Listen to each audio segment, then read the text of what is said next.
बहुत समय पहले धरती पर राक्षसों का अत्याचार बढ़ गया था।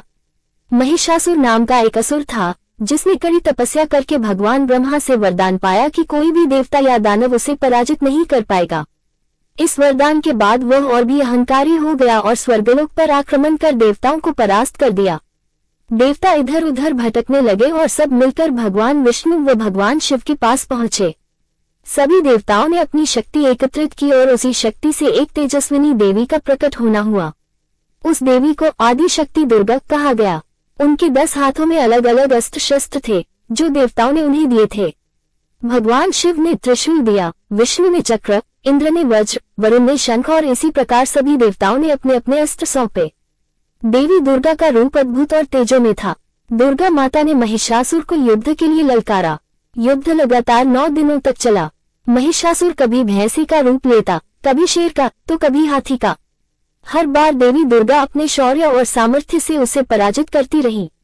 9 दिनों के इस भीषण युद्ध के बाद 10वें दिन माता दुर्गा ने महिषासुर का वध कर दिया। इस प्रकार सत्य और धर्म की विजय हुई और असत्य व अधर्म का नाश हुआ। इसी घटना की स्मृति में हर वर्ष नवरात्र का पर्व मनाया जाता है। नवरात्र का अर्थ है 9 रातें। इन 9 रातों और 10 दिनों तक लोग माता दुर्गा की उपासना करते हैं और उनकी 9 शक्तियों की आराधना करते हैं। प्रत्येक दिन माता के अलग अलग स्वरूप की पूजा की जाती है। 1. शैलपुत्री, 2. ब्रह्मचारिणी, 3. चंद्रघंटा, 4. कूष्मांडा, 5. स्कंदमाता, 6. कात्यायनी, 7. कालरात्रि, 8. महागौरी, 9. सिद्धिदात्री। ये 9 रूप जीवन के अलग अलग संदेश और शक्तियां प्रदान करते हैं। शक्ति, भक्ति, साहस, ज्ञान और समृद्धि। नवरात्र का पर्व न केवल धार्मिक महत्व रखता है बल्कि यह आत्मबल, संयम और भक्ति का प्रतीक भी है। लोग इस समय उपवास रखते हैं, माँ दुर्गा की आराधना करते हैं और रात्रि में गरबा तथा डांडिया जैसे लोक नृत्यों के माध्यम से आनंद प्रकट करते हैं। अंतिम दिन, जिसे विजयादशमी या दशहरा कहते हैं, उसे अच्छाई की बुराई पर विजय के प्रतीक के रूप में मनाया जाता है।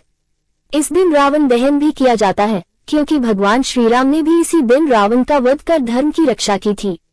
इस प्रकार नवरात्र केवल एक त्योहार नहीं बल्कि यह एक संदेश है कि जब भी अन्याय और अधर्म बढ़ेगा तब तक देवी शक्ति रूप धारण कर बुराई का नाश करेगी।